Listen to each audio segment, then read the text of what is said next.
Student, आज हम class 9 की क्लास में द सेल पढ़ा रहे हैं। पहला लेक्चर, दूसरा लेक्चर आप देख चुके हैं। आज ये तीसरा लेक्चर है सेल के बारे में। ठीक है, तो आज हम सेल के बारे में क्या पढ़ेंगे? माइटोकॉन्ड्रिया के बारे में पढ़ेंगे। ठीक है, किसके बारे में पढ़ेंगे? माइटोकॉन्ड्रिया के बारे में पढ़ेंगे। ध्यानपूर्वक पढ़ना। ठीक है, क्या पढ़ेंगे? माइटोकॉन्ड्रिया के बारे में आज हम लोग चर्चा करेंगे, पढ़ेंगे। ठीक है, अब बात हम करेंगे कि माइटोकॉन्ड्रिया का उपनाम क्या है। तो भैया माइटोकॉन्ड्रिया का उपनाम या इसे कहते हैं कोशिका का पावर हाउस बोलते हैं। किसका? कोशिका का क्या बोलते हैं? पावर हाउस कहते हैं। ठीक, माइटोकॉन्ड्रिया को क्या कहते हैं? कोशिका का पावर हाउस कहते हैं। ठीक, अब बात करेंगे कि भैया इसकी खोज किसने की ना। तो खोज क्या बात करेंगे? खोज किसने की? तो इसकी जो खोज है वो किसने की? अल्टमान या कोलिकर साहब ने। किसने?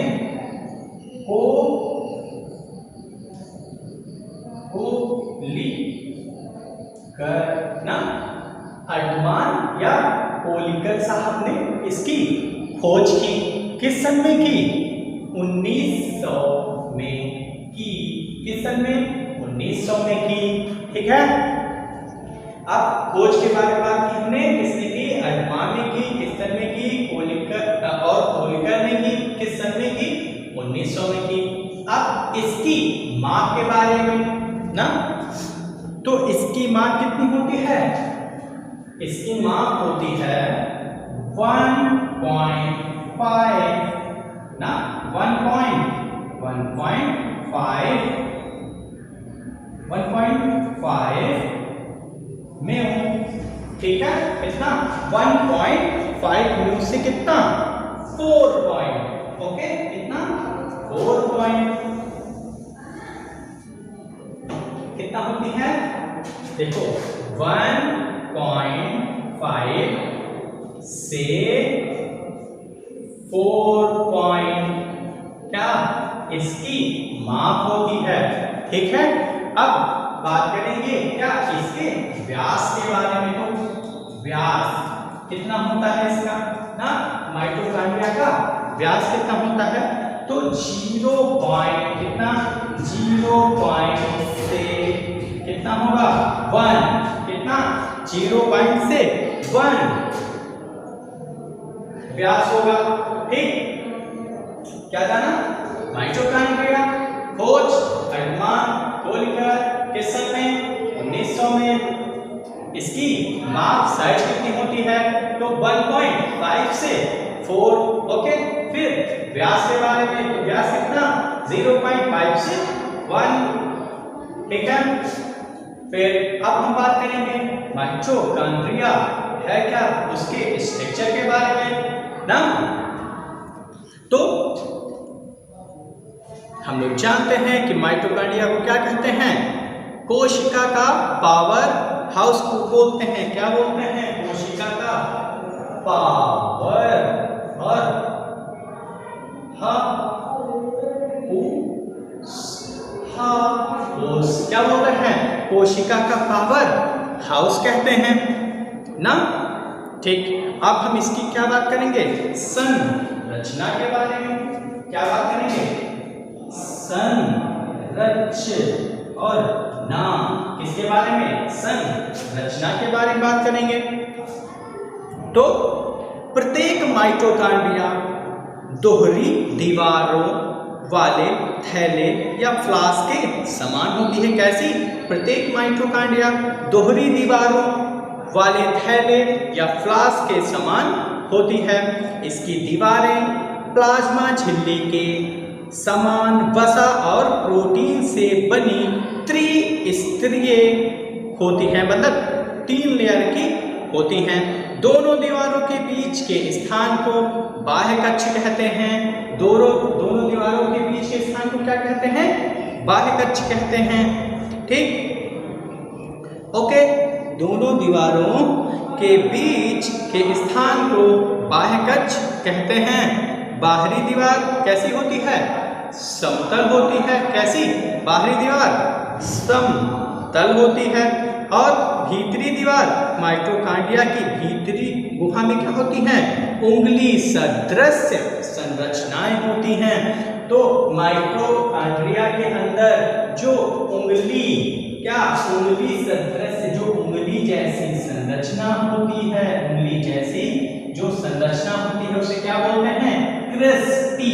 क्या बोलते हैं उसे? क्रिस्टी बोलते हैं।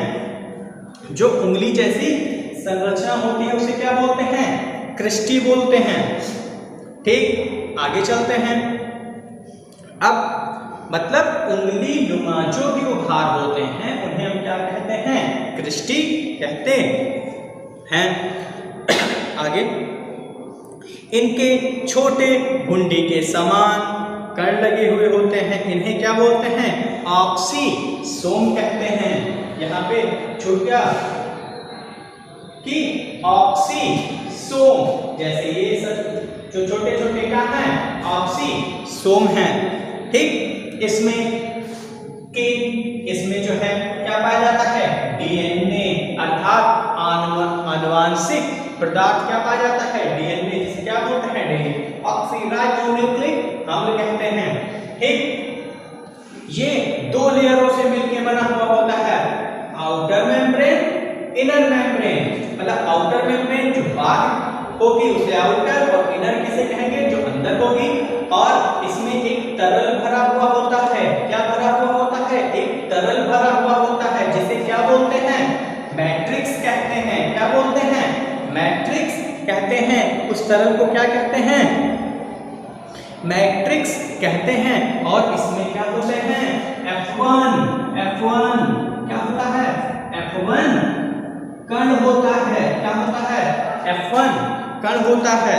ठीक, F1 कणों में क्या? जो ऑक्सीसोम्स क्या हैं? प्रारंभिक कण या F1 कण कहलाते हैं। ऑक्सीसोम क्या कहलाते हैं? प्रारंभिक कण या F1 कण कहलाते हैं, जो कि किस रूप में ऊर्जा को निकालते हैं? एटीपी निर्माण के एंजाइम होते हैं। ठीक, जो F1 कण होते हैं वो क्या होते हैं? एटीपी निर्माण के एंजाइम होते हैं। ठीक, अब माइटोकॉन्ड्रिया की क्या होती है? जो गुहा में क्या भरा हुआ होता है? प्रोटीन युक्त अर्धतरल मैट्रिक्स भरा हुआ होता है। ठीक है, इसके कार्य क्या होते हैं भैया? इसके हम क्या बात करेंगे?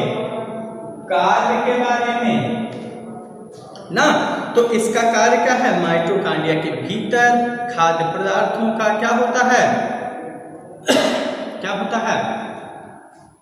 ऑक्सीकरण होता है, जिससे ऊर्जा क्या होती है? मुक्त होती है।